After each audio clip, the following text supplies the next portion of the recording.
মিরপুর ১২ সন্ধ্যা নামার সঙ্গে সঙ্গে চারপাশের মার্কেট কিংবা দোকানপাট কিংবা ফুটপাতে দেখা যায় প্রচুর আলো ঝলমলে পরিবেশ এবং বিভিন্ন শ্রেণী পেশার মানুষের কোলাহলে মুখরিত চারপাশের পরিবেশ।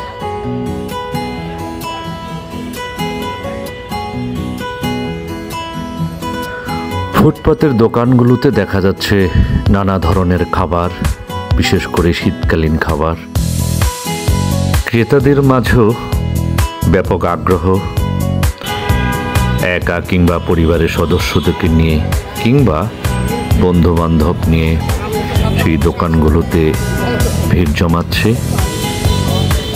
কেউ কেউ তাদের জীবনের টানাপোড়েনে ভিক্ষাবৃত্তি নিয়ে ব্যস্ত, কেউ বা সারাদিনের অফিস শেষে ক্লান্ত দেহে বাড়ি ফিরছে, আবার কেউ কেউ কাজের ফাঁকে অবসর সময় কাটাচ্ছে। বাদাম বিক্রেতা দাঁড়িয়ে আছে ক্রেতার উদ্দেশ্যে। এদিকে ভিক্ষাবৃত্তিতে এক বৃদ্ধা, ওদিকে উচ্চবৃত্তিদের জন্য হোটেল রেস্তোরাঁয় তৈরি হচ্ছে সুস্বাদু খাবার।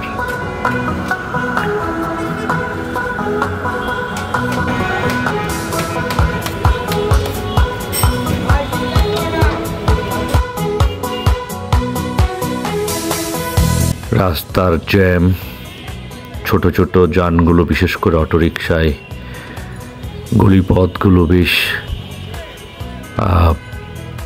জট লেগে আছে, কিন্তু এর ভেতর দিয়েও মানুষের এক ধরনের জীবন চলা।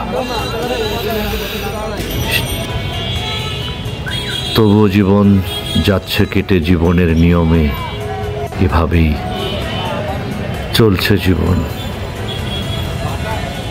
যার যার মতো করে যেভাবে সর্বোচ্চ সুখটুকু খুঁজে পাওয়ার আপ্রাণ চেষ্টা।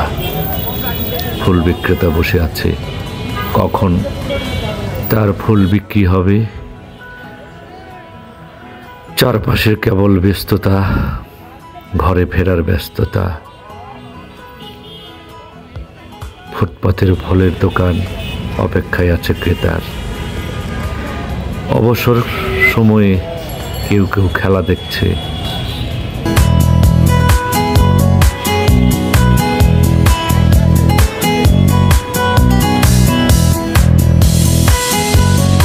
এভাবেই যাচ্ছে জীবন, প্রতিদিনের জীবন এভাবেই কেটে যাচ্ছে। বিভিন্ন শ্রেণী পেশার মানুষের যার যার জীবনের তাগিদে, জীবনের আয়োজন নিয়ে এভাবেই আমাদের যাপিত জীবন থেকে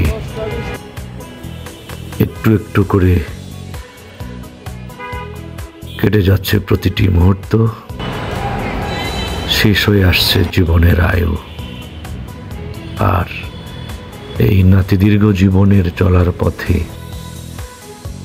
কত কিছুর সাক্ষী হয়ে যাচ্ছি, কত কিছুর ইতিহাস হয়ে যাচ্ছি, কিন্তু দিন শেষে ঠিকানা একটাই, ৩.৫ হাত। ঠিক এরকম। তাই বলতে চাই, তবু জীবন যাচ্ছে কেটে জীবনের নিয়মে।